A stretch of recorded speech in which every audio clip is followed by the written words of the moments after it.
de Ousmane Sonko, ça pourrait jouer par rapport à la stabilité du pays? Bon, je ne pense... Compte tenu de ce qu'Ousmane Sonko représente, de ce phénomène qu'il représente. Bon, en fait, je ne peux pas dire, je ne peux pas quand même avancer des choses, par exemple, sur l'avenir, ce qui va se passer demain. Je ne veux pas prédire ce que l'avenir sera. Mais en tout état de cause, tout le monde sait que le président Ousmane Sonko, politiquement, est une réalité que les Sénégalais ont définitivement adoptée et qui vraiment constitue vraiment un grand espoir pour une écrasante majorité de Sénégalais.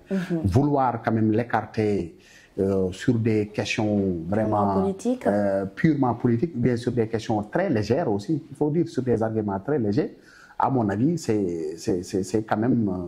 Vous pensez que ce sont des arguments très légers? Oui, effectivement, c'est des arguments très, très légers, parce que aussi, pour ne pas entrer dans le fond de ce dossier-là, parce qu'ils brandissent quand même sa condamnation par contumace. Tout le monde sait que la loi, elle est claire par rapport à ce niveau-là. Est-ce que Ousmane Sonko, au regard de la loi, actuellement, il est dans cet état de contumace? Non, il n'est plus dans ça, parce qu'une personne arrêtée ne peut pas être un contumace. La loi dit que si vous êtes condamné, si vous êtes dans un état de contumace et que vous êtes condamné, votre arrestation anéantit le jugement et tous les effets du jugement, c'est ce que dit la loi. Donc, et par rapport à cela, on ne peut pas se fonder sur cette condamnation par contumace qui a été déjà anéantie, je le répète, pour quand même procéder à la radiation de son nom sur les listes électorales. Donc, pour vous dire qu'en réalité, c'est un grand espoir pour le Sénégal et même au-delà de nos frontières. Et cela, à mon avis, devrait quand même amener quand même nos gouvernants et notre justice de façon générale à plus de lucidité en réalité, pour quand même saisir les enjeux qui sont liés à ces élections de 2024. De 2024, parce qu'aussi on doit organiser une élection inclusive. Et transparente aussi, qui garantit aussi l'égalité de tous les candidats, mais aussi qui garantit aussi un scrutin transparent et libre aussi, et sans dénuer de toute contestation. Et pour cela, à mon avis, l'État ou bien ce régime-là doit tout faire pour au moins préserver notre legs démocratique. Parce que aussi, le Sénégal ne s'est pas réveillé pour devenir ce qu'il est devenu actuellement.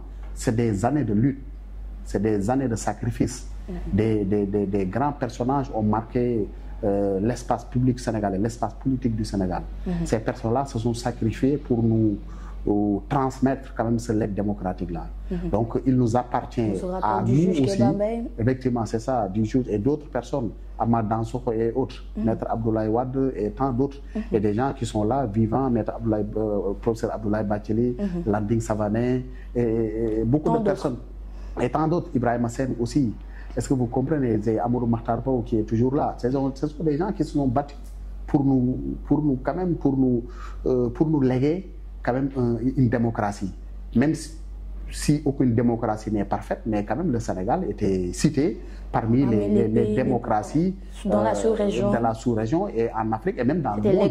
Et même dans le monde. Il y a des pays qui sont en Europe qui ne sont pas plus démocratiques que le Sénégal. Il y a des pays qui sont en Amérique latine qui ne sont pas plus démocratiques qui n'étaient pas plus démocratiques que le Sénégal. Mais actuellement, ce qu'on constate, c'est dommage. Ça, à mon avis, c'est une honte quand même aujourd'hui de se dire que vous êtes parfois même sénégalais. Vous avez même envie de raser les murs. Avec ce qu'on constate, on est dans un pays où même les personnes hésitent même à s'exprimer publiquement. Parce que vos proches vous mettent en garde en vous disant que réfléchissez sur ce que vous parlez, tout ça, parce que vous risquez d'être privé la de votre démocratie est justement... Non, en fait, on a une démocratie qui est embastillée en réalité. On a une démocratie qui est embastillée. Est-ce que vous comprenez? C'est une démocratie qui est embastillée, ça veut dire que c'est une démocratie qui est étouffée en réalité. Parce que la démocratie va avec la liberté d'opinion. Mais ce qu'on constate malheureusement, par exemple, je dis que toutes les personnes qui sont actuellement, qui gisent dans nos jeunes, sont arrêtées pour des délits d'opinion. Pour des délits d'opinion. Mais pour peut-être essayer de justifier ces arrestations, on invente des infractions qui n'ont aucun rapport avec la situation de ces personnes arrêtées. Et je pense que ça, c'est vraiment des abus que les Sénégalais doivent quand même se mobiliser pour le sanctionner à l'élection quand même du 25 février 2024. Parce que c'est ça, en réalité, tous les Sénégalais doivent se mobiliser pour redresser notre démocratie. Et comment redresser cette démocratie-là qui est vraiment écornée, dont l'image est...